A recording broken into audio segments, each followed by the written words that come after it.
우리가 한 해를 살다 보면 많은 일들이 우리 가운데 일어납니다. 아쉬운 것도 있고 또 어떤 것은 뭐 어느 정도 만족스러운 것들도 있겠죠. 또 실패와 좌절을 경험한 것도 있고 또 어떤 것은 우리의 계획과 전혀 상관이 없이 멀어진 그런 일들도 많이 있을 것입니다. 자, 근데 이제 우리가 이 연말이 되면 우리 중요한 것은 일어난 일들에 대해서 우리가 어떻게 반응하느냐에 따라서 감정의 상태가 이제 달라지게 되죠. 바른 반응을 하면 좋지만 이제 일어난 일들에 대해서 우리가 자칫 잘못하면 이제 우리 안에 부정적인 감정들이 우리의 삶에 영향을 줄 수가 있습니다. 그래서 연말에 여러 가지 생각이 복잡해지고 심경이 복잡하고 감정이 이렇게 파도를 칠 수가 있습니다.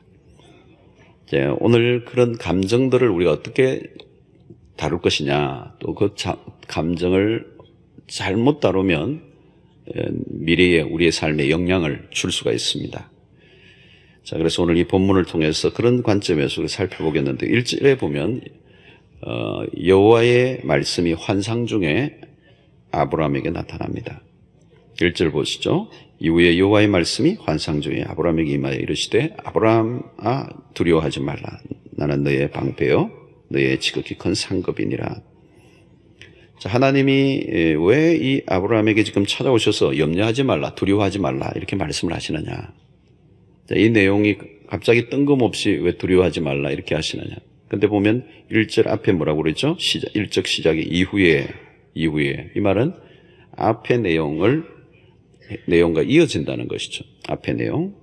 그러면 앞에 15장 앞에는 14장이 있죠, 여러분. 14장에 어떤 일들이 일어났습니까? 아브라함의 조카 롯이 이제 고돌라오멜이라고 하는 왕과 또 그 동맹군들이 연합해서 이 조카 롯을 사로잡아 갔다는 얘기를 아브라함이 듣고 이 아브라함이 사병들을 건드리고 있었죠. 300여 명의 사병들과 또 주변의 다른 부족들과 함께 연합군을 만들어서 공격을 해서 조카 롯을 건져 오는 것입니다. 사실 뭐 겉으로 보면 전쟁에 승리한 얘기죠. 승리한 14장에서 전쟁에 승리한 얘기, 모든 게 잘 끝났고 문제가 없습니다. 그런데 오늘 15장에 보면 하나님이 아브라함에게 찾아오셔서 두려워하지 말라. 왜 그랬을까요? 아브라함이 전쟁에 승리한 이유인데 무엇이 문제가 되었을까? 아마 그것은 우리가 추정해 보면 아브라함은 그가 물리쳤던 그돌라오멜이라고 하는 그 동맹한 군대가 다시 반격해 올지 모른다는 두려움이 있었던 것 같아요. 승리를 했지만 여전히 불안한 것입니다. 특별히 그돌라오멜이라고 하는 이 왕은 그 당시에 굉장히 그 주변 나라에 영향을 주는 전쟁에 아주 능한 그런 왕이었다고 합니다. 아브라함이 사병을 거느리고 싸워 이겼지만 보복이 두려운 것이죠. 두려움은 여러분 실패 이후에만 찾아오는 것이 아니고 성공한 이후에도 찾아올 수 있습니다. 이것은 뭐냐면 사람이 만들어낸 안정감이라고 하는 것은 매우 허약하고 또 사람이 아무리 정신적으로 강해도 우리의 삶을 흔들어 놓을 수 있는 그런 환경은 언제든지 일어날 수 있는 것이죠.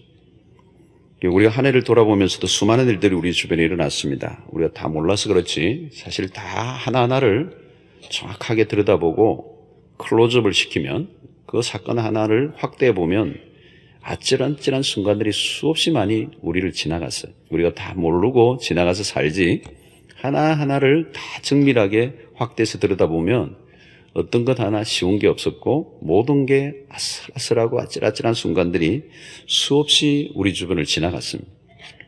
그래서 오늘 이 마지막 주일에 우리가 이 자리에 앉아 있다는 자체가 사실은 기적이에요, 기적. 여기서 우리가 참 주목해야 될 것은 우리의 삶을 위협하는 것은 우리 주변에 굉장히 많은데 중요한 것은 우리 주변에 위협하는 그 상황 자체보다 우리의 감정 상태가 더 위험한 것입니다. 아브라함은 지금 두려움에 빠져 있습니다. 이 두려움은 성공 이후에 찾아온 두려움이라고 그랬습니다. 실패를 통해서 찾아온 두려움은 당연하죠. 근데 성공 이후의 두려움, 이게 무엇입니까? 인간은 생각보다 쉽게 감정의 소용돌이에 빠집니다. 감정이 춤을 추면 삶이 흔들리죠. 사실 적들이 쳐들어올지 안 올지는 알 수 없는 일인데 문제는 아브라함이 두려움에 사로잡혀 있는 것이죠. 우리는 쉽게 불안해지고 두려움에 사로잡힙니다. 성공의 기쁨이 오래 지속되지 않아요. 아침에는 생기발랄했는데 저녁쯤 돼서 해가 지려고 하면 갑자기 풀이 죽고 우울해지는 사람들이 많습니다. 연초에는 다이어리를 막 새로 사가지고 구입을 해가지고 막 계획도 하고 기대도 하고 기도도 하며 꿈에 부풀었는데 연말이 가까울수록 왠지 우울해지고 삶에 낙심이 찾아오는. 그래서 인간의 삶이라고 하는 것은 늘 수원주처럼 오르락 내리락 하는 것입니다. 아브라함의 성공 위의 두려움은 우리에게 시사해 주는 바가 큽니다. 사실 성공하는 것도 일반적으로 어렵지만 성공을 한 이유도 참 어려워요. 성공을 지키는 것도 어려워요. 어떤 자리에까지 오르는 것도 힘들지만 그 다음은 그것을 잃어버리지 않을까 이 두려움에 빠집니다. 바로 이것이 인간의 허약함이죠. 두려움의 감정은 삶에 치명적인 영향을 미칩니다. 많은 사람들이 두려움에 갇혀 있어요. 이 두려움이라고 하는 것이 찾아오면 우리의 미래에 악영향을 주게 되는 것이죠. 두려움은 미래를 불안하게 만듭니다. 현재 주어진 상황에서도 만족하지 못하게 되죠. 두려움이라고 하는 것은 많은 영역에 우리의 삶에 이렇게 찾아오는데 뭐 사람에 대한 두려움도 있고 사건에 대한 두려움도 있고 또 현재에 대한 두려움도 있고 미래에 대한 두려움도 있고 시간적인 그런 것들. 아무리 좋은 것을 누리고 있어도 그 좋은 것을 잃어버리고자 하는 그런 상실의 두려움 뭐 이런 것들이 우리의 삶에 계속 밀려오는 것입니다. 자, 오늘 우리가 눈여겨보아야 하는 것은 하나님이 아브라함에게 찾아온 시점이에요. 하나님이 아브라함의 그 두려움을 감지하신 거예요. 그래서 적시에 찾아오셔서 아브라함아 두려워하지 말라. 자, 그런데 사실 이 두려워하지 말라고 하나님이 찾아오셔서 위로하는데 이 아브라함에 대해서 하나님이 말씀하셨는데 아브라함은 하나님에 대해서 어떻게 반응하고 있습니까? 2절을 딱 보면 좀 심기가 불편한 표현을 하고 있어요. 그 내용을 들어보면 하나님에 대한 불만인데 2절 보십시오. 아브라함이 이르되 주 여호와여 무엇을 내게 주시려 하시나이까? 나는 자식이 없사오니 나의 상속자는 이 다메섹 사람 엘리에셀입니다. 아브라함이 또 이르되 주께서 내게 씨를 주시지 아니하셨으니 내 집에서 길린 자가 내 상속자가 될 것입니다. 이 아브라함의 말을 잘 요약하면 뭐냐면 하나님 믿고 있다가는 아무것도 안 되겠습니다. 내가 내 일을 알아서 하겠습니다. 하나님 약속하신 거 하나도 이루어진 게 없습니다. 이런 불만을 지금 털어놓고 있는 거예요. 한 민족의 조상이 되게 하시겠다고 약속하셨는데 한 민족의 조상은 고사하고 자식이 지금 없어요. 그리고 아브라함은 늙어가고 있고 현실은 매우 어두워져 가고 있는 거예요. 그래서 그가 스스로 자신의 종을 상속자로 삼겠다 이렇게 하나님께 얘기를 한 거예요. 아브라함은 지금 현실에 대한 해석을 정확하게 하고 있고 또 거기에 대해서 대안을 내놓고 있는 거죠. 하나님의 약속은 아득하고 현실이 점점 더 어두워져 갈 때 불안해진 것입니다. 사실 오늘 우리의 삶을 이제 해석을 이렇게 현재에 벌어진 상황을 자꾸 들여다보면 우리 안에 뭐가 찾아오느냐 하면 불안함이 일어나는 거예요. 연말에 여러 가지를 이제 따지고 곰곰이 이 세상을 내 형편과 처지를 이렇게 살펴보면 뭐가 찾아와요? 불안이 찾아와요. 두려움이 오는 거예요. 여러분 우리가 현실은 뭐예요? 현실은 언제나 불안정하잖아요. 현실은 안정적인 게 하나도 없어요, 여러분. 언제나 불안한 거죠. 2014년 우리 한 해도 살았지만 우리나라도 얼마나 불안정합니까? 참 대한민국 같이 이렇게 영어로 unstable, 그죠? 단어로 unstable. 안정적이지 않아요. 스테이블하지 않는 거. 불안정해요. 늘 이 파도처럼. 2014년에 일어났던 이 세월호 사건도 하나의 우리 인간의 삶을 단면적으로 보여요. 우리 사회의 총체적 부실을 얘기하지만 사실 인생 자체를 잘 묘사한 사건이 세월호 사건이에요. 막 풍랑이 치는 그 바다 위에 이 부실하기 짝이 없는 배가 탁 떠 있는 거예요. 그리고 그 위에다가 또 과적을 했어요. 평양수는 또 다 빼먹었어요. 이게 이제 어디에서 어떻게 될지 알 수 없는 길을 이제 걸어가고 있는 이게 떠 있는 이 배 같은 모습이 이게 불안정한 거예요. 사실 여러분 이 현실을 바라보면 바라볼수록 우리에게 찾아오는 것이 뭐냐? 두려움이라고 하는 두려움. 이 그 두려움이라고 하는 감정은 사실 현재의 삶을 망가뜨릴 뿐만 아니라 미래에 대해서도 굉장히 어둡게 만드는 요소가 되는 거예요. 아브라함에게 있는 이 두려움의 근원이 그러면 뭐냐? 과연 이 전쟁 승리한 이후에 그 적들에 의해서 반격을 두려워하고 있는 게 사실인가? 뭐 그것도 있을 수 있어요. 그래서 하나님이 두려워하지 말라 1절에 이렇게 하실 수도 있습니다. 근데 하나님이 두려워하지 말라 그렇게 얘기했는데 아브라함의 반응이 뭐냐? 하나님 나에게 이렇게 뭘 주시려고 그럽니까? 나는 자식이 없는데 지금 뭐 이 형편에 내가 뭘 하겠습니까? 내 상속자도 없고 내 종이나 엘리에셀이나 상속자로 삼겠습니다. 그러면서 이 지금 표현하는 것들을 볼 때 아브라함의 내면 속에 숨어있는 또 다른 두려움이 있는 거죠. 적에 의해서의 두려움도 있지만 그런 또 다른 두려움은 상속자가 없다는 사실. 여러분 고대 근동 지방에서의 족장이라고 하는 이 족장의 위치는 자식이 굉장히 중요해요. 자식이 없으면 미래가 없다는 것과 같은 얘기예요. 그러니까 족장들은 자식을 많이 두는 거죠. 많이 두는 거죠. 그래서 어떤 일이 일어나도 상속하고 그 대를 이어갈 족장의 그 대물림이 중요한 것이죠. 근데 그게 하나도 없다 이게. 자식이 없다는 말은 미래가 없다는 얘기예요. 그 두려운 일이에요. 두려운 일.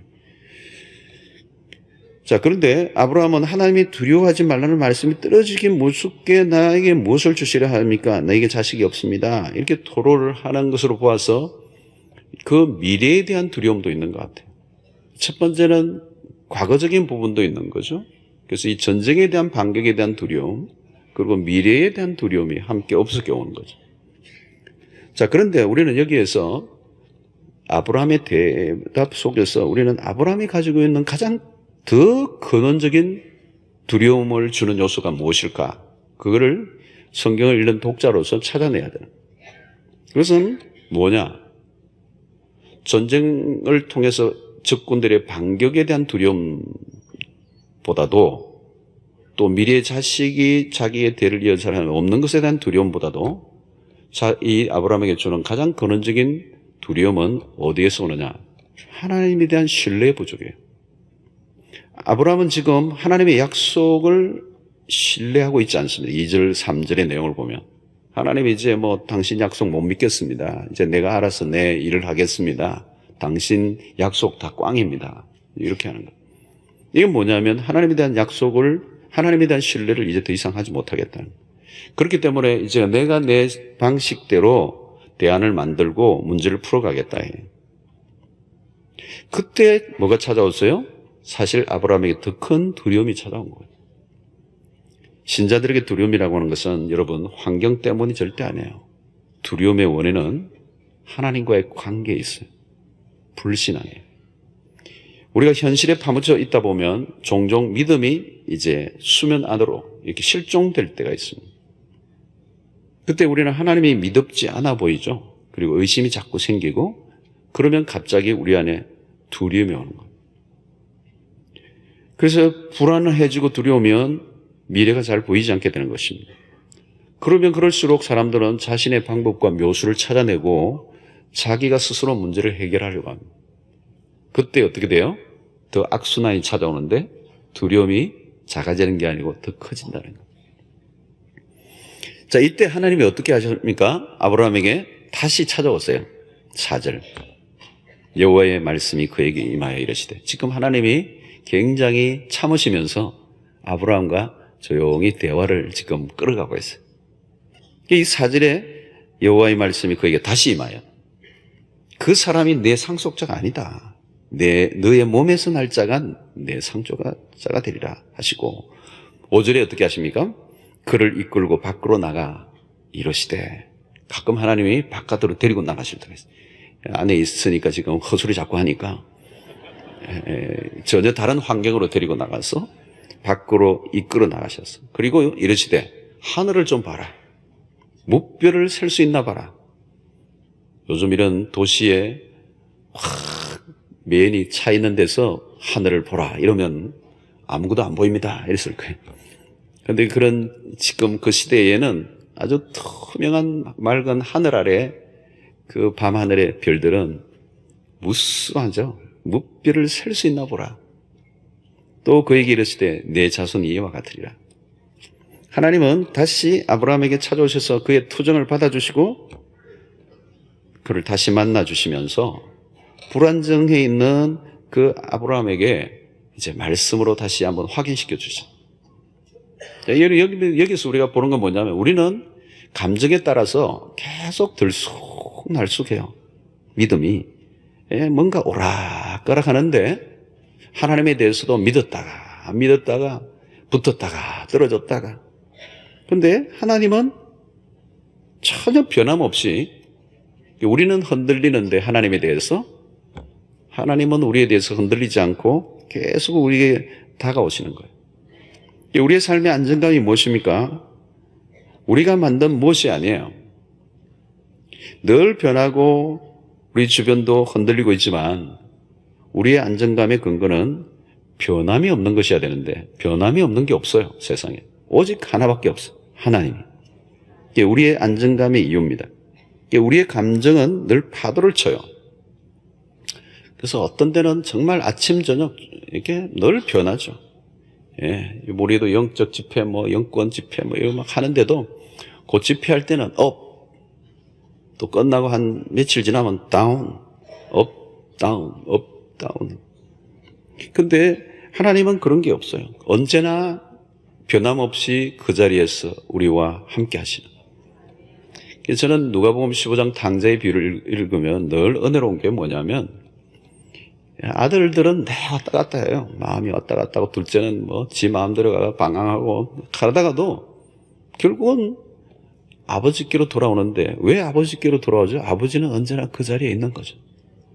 언제나 그 자리에 있고 언제나 받아줄 수 있는 준비를 하고 계시는 그 아버지인 거죠. 그게 가지는 안정감이에요. 안정감. 그게 믿음의 근거라는 거죠.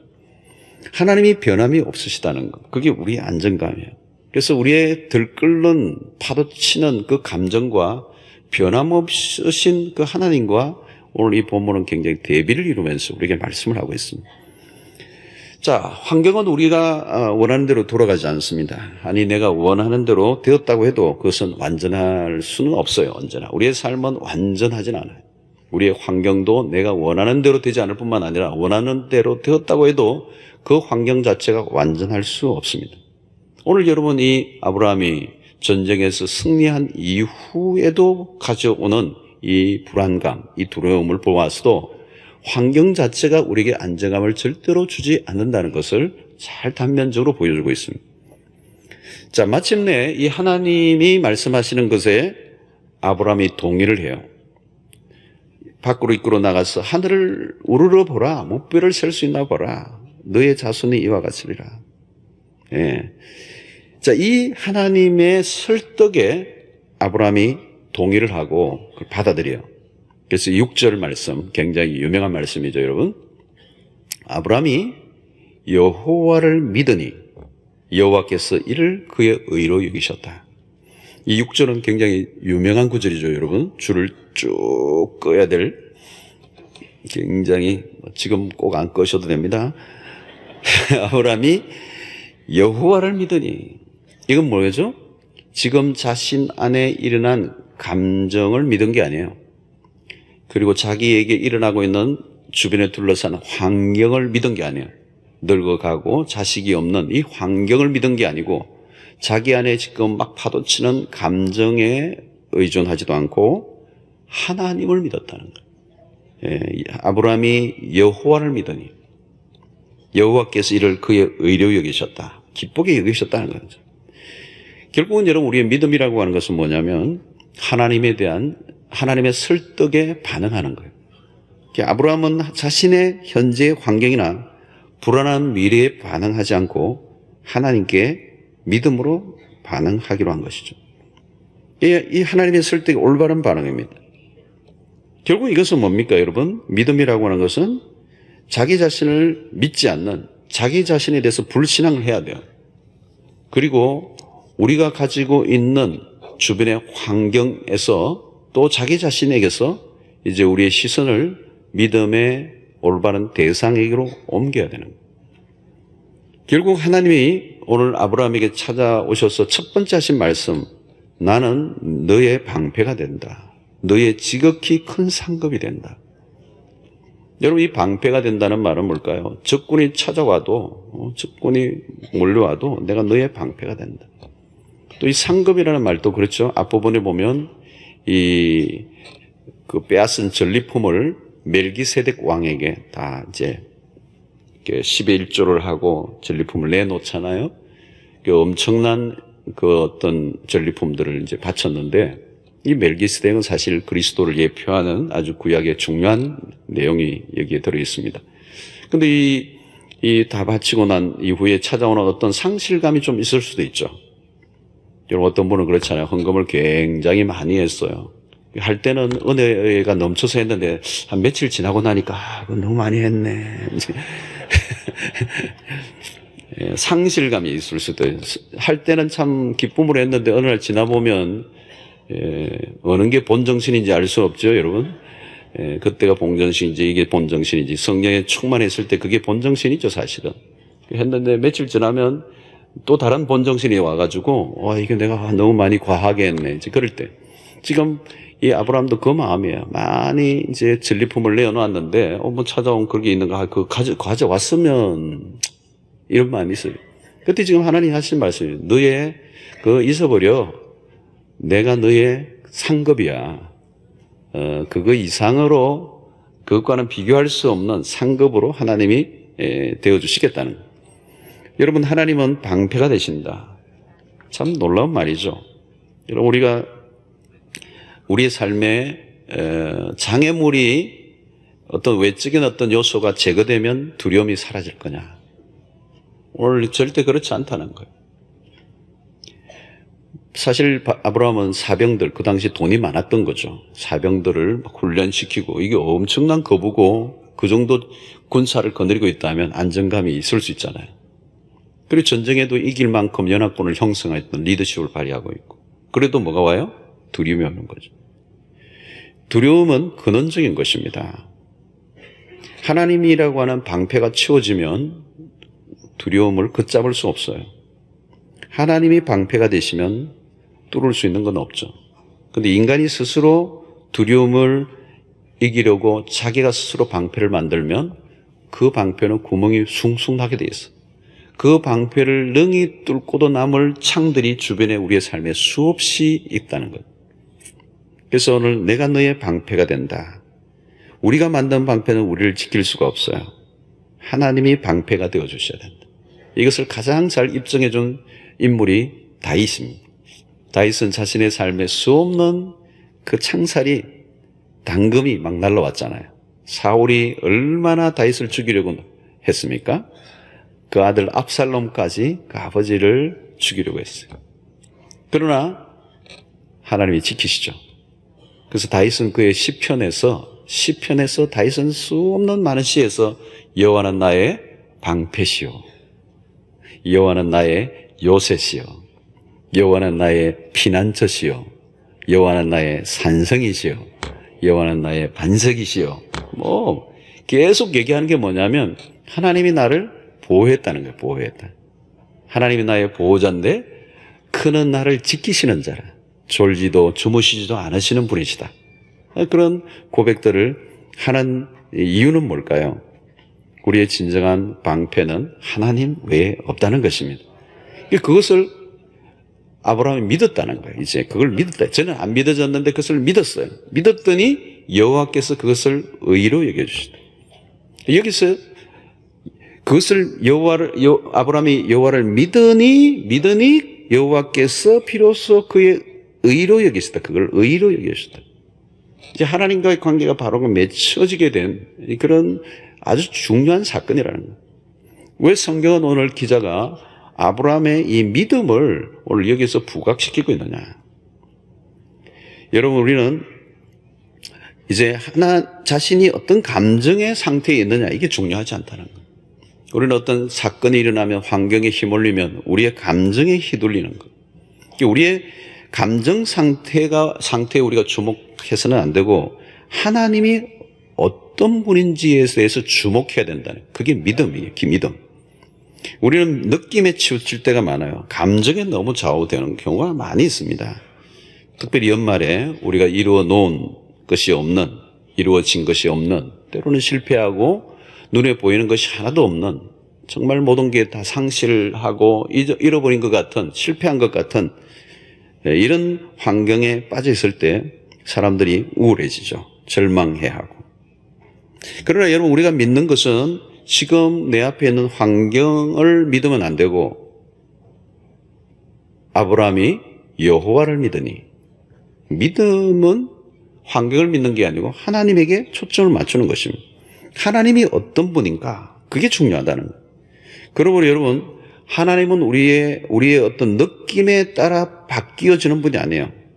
우리의 느낌이 어떠하든 하나님은 하나님이시기 때문에 그 하나님에 대한 우리의 태도가 바르게 이렇게 흔들림 없이 일어날 때 우리가 승리하는 것입니다. 그래서 나는 너의 방패요 너의 지극히 큰 상급이니, 이 말은 하나님이 이제 아브라함에게 당신을 주목하라는 거예요. 다른 환경을 주목하지 말고 그 환경에 일어난 반응한 너의 감정에 흔들리지 말고 나를 주목하라는 거예요. 하나님만한 방패가 없고 하나님만한 상급은 없다는 것입니다. 우리가 하나님의 백성이 된 순간부터 하나님은 우리의 방패가 되시고 상급이 되시는 줄로 믿습니다. 자, 그러나 여러분, 이 말씀을 오해하지 마십시오. 우리가 하나님의 백성이 되었다고 우리에게 아무 일이 일어나지 않는다 하는 얘기는 아닙니다. 우리의 삶을 흔드는 공격은 여전히 있고 우리의 삶에 채워지지 않는 그런 일들이 있어요.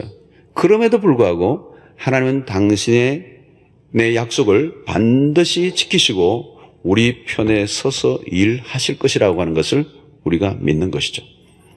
자식이 지금 아직 없지만 하나님은 하늘의 별처럼 자손을 줄 것이라고 하는 약속을 하신 그 하나님, 그 약속을 주신 그 하나님을 신뢰하는 것이 중요하다는 거예요. 그러므로 여러분, 신앙은 심리 강화 혹은 마음 수련 이런 거하고는 달라요. 심리학적인 접근을 하는 경우가 많죠. 믿어라, 믿어라, 믿어라, 믿어라. 사실이 아닌데 우리 영어로 I hope so 그러잖아요. 그렇게 되기를. 그렇게 될지 안 될지는 모르지만 그렇게 희망하는 게 오히려 현재 삶이 그냥 좋으니까 그렇게 될 줄로 믿어라고 하는 심리적 강화, 또 억지로 자기의 그 마음을 수련하기 위해서 애를 쓰는 게 이게 믿음이 아니라는 거예요. 믿음의 핵심은 여러분 뭘까요? 대상이에요, 대상. 아브라함이 여호와를 믿으니, 믿음이란 절대자를 의존하는 태도를 말하는 것입니다. 우리는 믿음이 연약해지고 두려움에 가득 차 하나님을 온전히 신뢰하지 못할 때가 있어요. 그러나 하나님은 언제나 변함없는 모습으로 서 계시기 때문에 우리의 삶은 안전한 것입니다. 제가 자주 전에도 비유를 한 적이 있는 것 같은데, 예를 들면 하나님이 우리의 손을 잡고 있고 우리도 하나님을 손을 잡고 있어요. 하나님을 잡고 있어요. 하나님도 우리를 잡고 있고 우리도 하나님을 잡고 있어요. 우리는 일이 일어나고 문제가 복잡해지고 마음이 다운되고 우울해지고 절망하면 하나님을 잡고 있던 손을 탁 놔버려요. 그러다가 영권 회복 집회에 다시 잡았어요.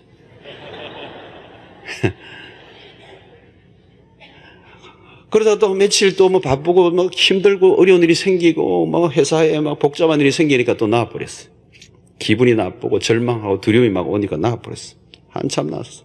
한참 났다가 연말에 영적 도약 집회를 했네. 다시 잡았어요.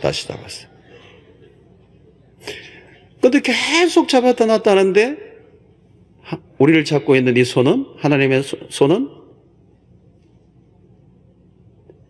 그대로 있는 거예요. 붙잡고 있는 거예요. 만약에 우리가 놀 때 나도 낳는다 그러면 죽는 거예요. 너가 그렇게 기분 나쁘다 그렇게 놓니? 나도 놓는다. 그럼 벼랑 끝 떨어지는 거예요. 근데 여러분, 우리의 안정감이 어디 있느냐? 우리의 안정감, 우리의 감정 상태에 있는 게 아니라는 거예요. 우리의 느낌에 있는 게 아니에요. 우리의 의지에 있는 것도 아니에요. 우리가 어떤 데는 의지, 이빨을 악물고 하나님 이제 꼭 잡겠습니다. 그런데 보면 3일 되면 또 작심삼일이고 다 의지도, 우리의 감정도, 우리의 마음 상태도 이게 못 믿어요, 이거는. 그런데 하나님은 우리의 감정과 의지와 생각과 마음을 넘어서서 우리 가운데 역사하시는 하나님이시죠. 그래서 우리의 감정과 하나님에 대한 태도에도 불구하고 하나님은 변함없이 대하고 계신다.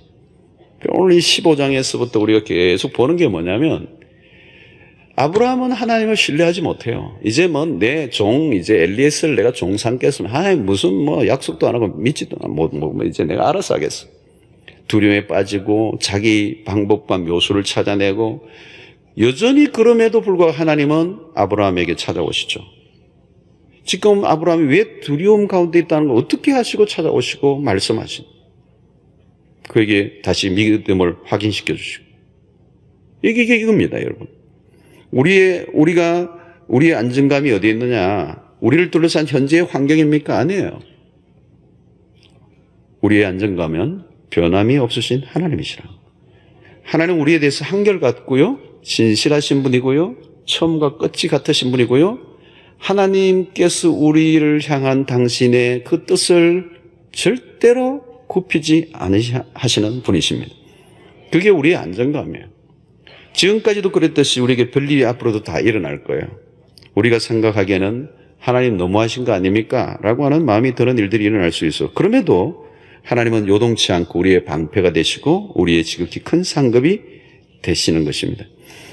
아브라함은 이제 하나님 자신에게 일어난 상황을 따라 감정에 휘둘리지 않겠다는 결단과 함께 하나님께 집중하기로 했습니다. 하나님은 그것을 의로 여기시고 기쁘게 받아들이셨어요.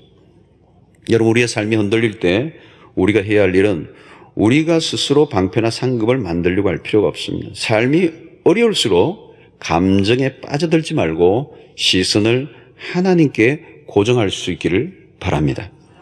여러분, 하나님에 대한 감정이 아니고 하나님이 우리 아버지시라는 사실에 집중할 수 있게 되기를 바랍니다.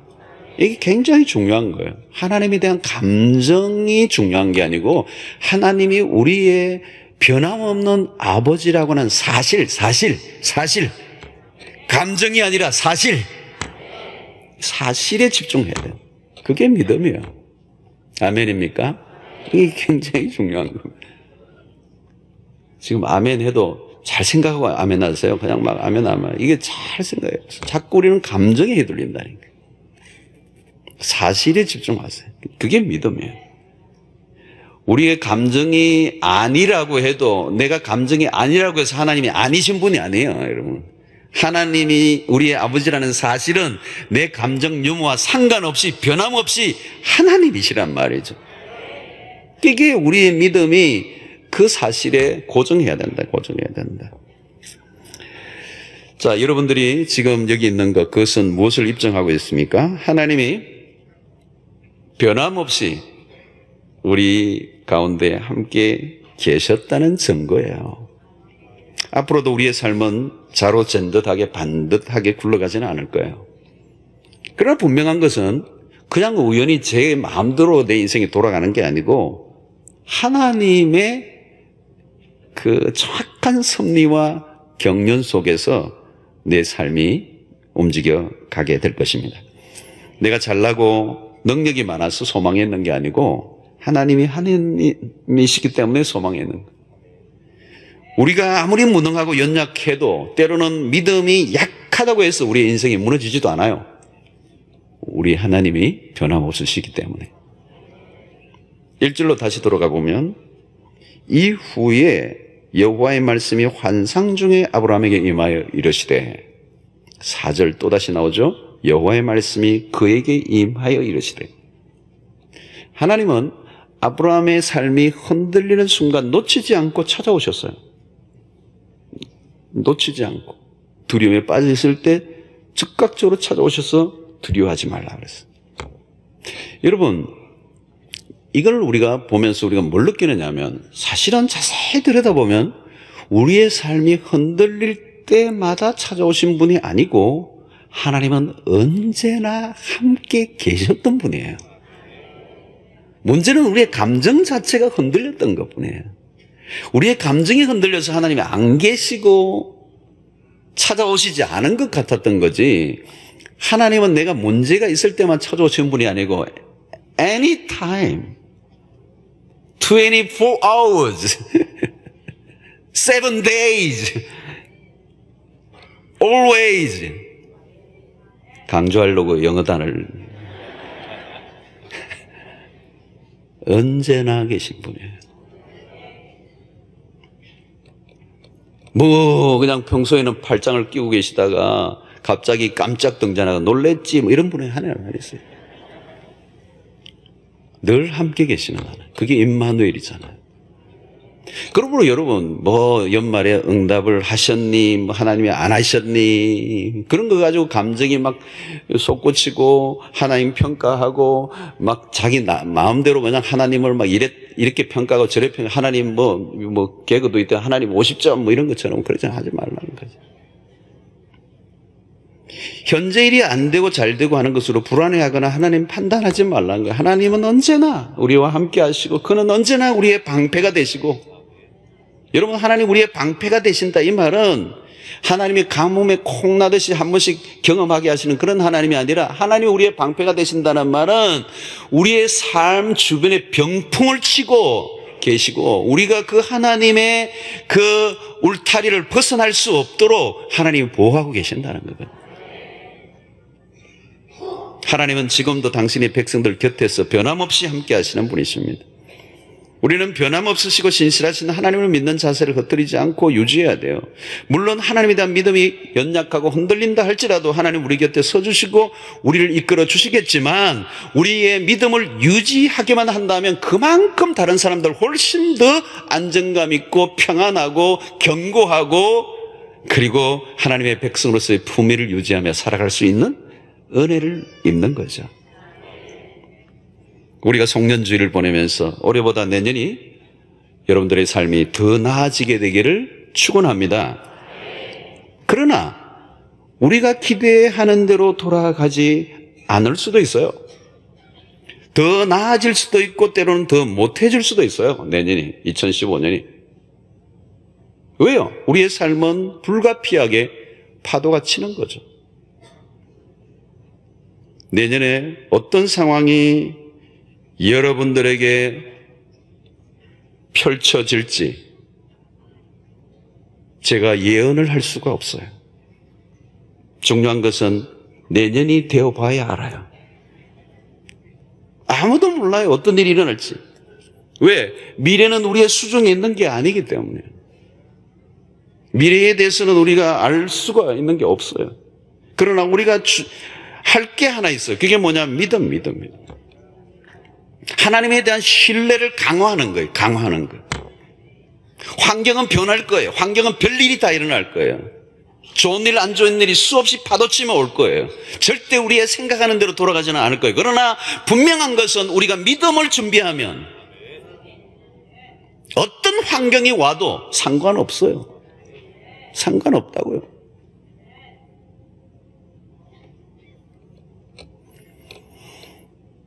우리의 삶은 우리의 편에서 돌아가는 게 아니라 하나님의 편에서 결정된다. 그게 우리의 믿음의 기초예요. 이거예요. 이걸 우리가 갖고 있어요. 그것만 믿는다면 어떤 환경이 펼쳐져도 상관없어요. 하나님은 우리의 방패가 되시고 우리의 지극히 큰 상급이 되신다. 어떤 공격이 와도 끄떡없고 모든 것을 잃어버린다 할지라도 하나님이 나의 상급이 되실 것이다. 여러분, 내년에 사업하시는 분 잘 될 것인가 안 될 것인가 모르죠. 그러나 제가 드릴 수 있는 대답은 분명해요. 사업이 잘 될지 안 될지는 모르겠는데 하나님이 우리의 방패가 되시고 상급이 되시는 것은 사실이에요. 내년에 내가 결혼을 할 건가 아닐까 난 모르겠어요. 우리 미혼자들. 그러나 하나님은 우리와 함께 하십니다. 하나님은 신실하신 분이십니다. 싱글 되시는 분들 아멘을 하십시오. 내년보다 올해가 더 나을 것인가 몰라요. 그러나 분명한 것은 하나님은 선하신 분이고 하나님은 신실하신 분이시고 하나님은 우리의 아버지가 되시고 하나님은 우리가 생각하는 것보다 더 놀라운 것들을 부어주시는 분인 줄로 믿습니다. 그걸 믿는 거예요. 그걸 믿는 거예요. 그게 믿음이에요. 우리의 삶은 우리의 감정이나 혹은 상황에 달려있는 것이 아니고 우리의 구원자 되신 하나님에게 달려있음을 믿습니다. 그러므로 세상이 흔들릴수록 우리는 어떻게 해요? 하나님께 더 시선을 고정하고 우리의 믿음의 대상이신 하나님에게 우리의 모든 시선을 고정해요. 여러분 바다를 항해하시는 분들이 풍랑이 크게 일 때 아무리 풍랑이 커도 멀리 바라보면 잔잔해 보인대요. 근데 아주 가까이 바라보면 금방 멀미를 한다는 거. 사랑하는 성도 여러분, 오늘 지금 우리는 환경을 바라보면 금방 멀미를 하게 돼 있어요. 매일매일 닥쳐는 수없는 환경만 바라보고 묵상하면 금방 우리의 감정이 파도를 치게 있어요. 그럼 두려움이 몰려와요. 그러면 현재도 미래도 그 두려움의 바다에 빠져버려요. 사랑하는 성도 여러분, 우리의 시선을 하나님께로 고정할 때, 하나님에 대한 믿음을 우리가 놓지 않을 때 환경의 파도가 쳐도 승리할 줄로 믿습니다. 그래서 이 연말에 여러분 우리가 이 특별 집회하는 이유가 뭐냐? 믿음을 강화하는 거예요. 우리의 시선을 하나님께 고정하는 거예요. 웬만큼 고정해도 삶의 파도가 몰려오면 막 이 눈을 또 그 풍랑에 그냥 고정해서 어쩔 줄 모르고 빠져들기 때문에 강력한 믿음. 그냥 무슨 일이 있어도 내가 하나님에 대한 시선을 고정하고 그 시선을 잃어버리지만 않으면 된다는 거예요.